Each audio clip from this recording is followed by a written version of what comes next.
Shalom saudara yang dikasihi oleh Tuhan Yesus. Tema pada hari ini dalam renungan kita, persatuan dalam Kristus, berdiri teguh dan menyelesaikan konflik dengan kasih. Filipi pasal 4 ayat 1 sampai 3. Demikianlah firman Tuhan.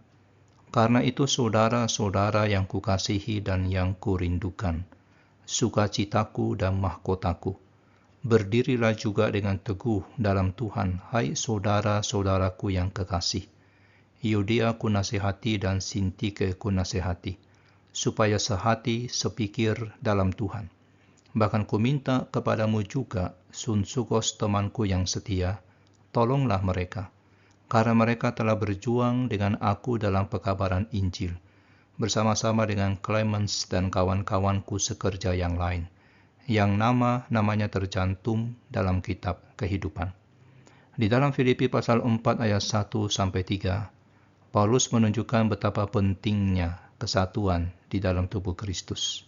Ia mengajak jemaat Filipi dan kita semua untuk berdiri teguh dalam Tuhan, menyelesaikan perselisihan, dan bekerja sama dalam pelayanan Injil.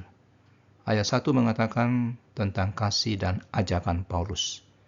Paulus mengungkapkan kasih sayangnya yang begitu mendalam kepada jemaat Filipi, menyebut mereka sebagai sukacita dan mahkotanya.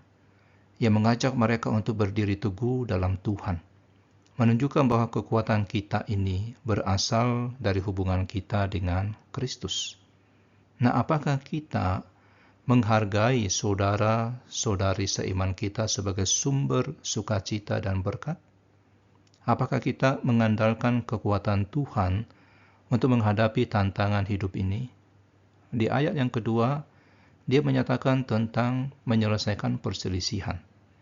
Paulus secara khusus menasihati Euodia dan Sintike, dua wanita di jemaat Filipi yang sedang berselisih, untuk sehati sepikir dalam Tuhan.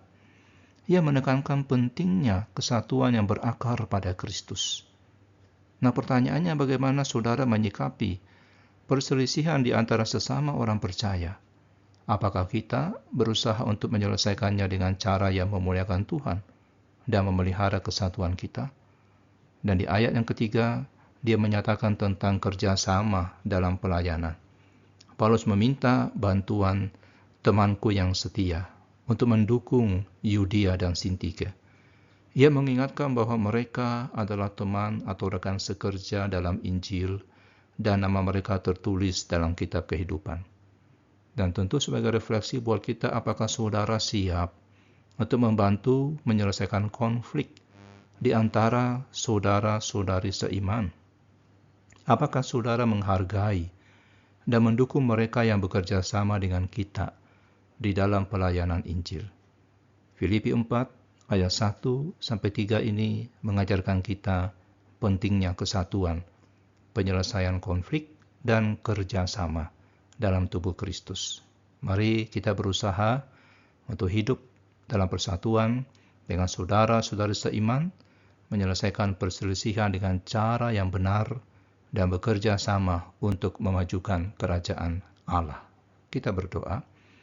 Bapa Surgawi, persatukan hati kami dalam kasih-Mu, agar kami dapat meneladani Rasul Paulus dalam menjaga kesatuan gereja-Mu. Mampukan kami untuk menyelesaikan perselisihan dengan bijaksana dan mengutamakan kerajaan-Mu. Berkatilah pelayanan kami agar kami dapat bekerja sama, memuliakan nama Tuhan. Di dalam nama Tuhan Yesus kami berdoa. Amin.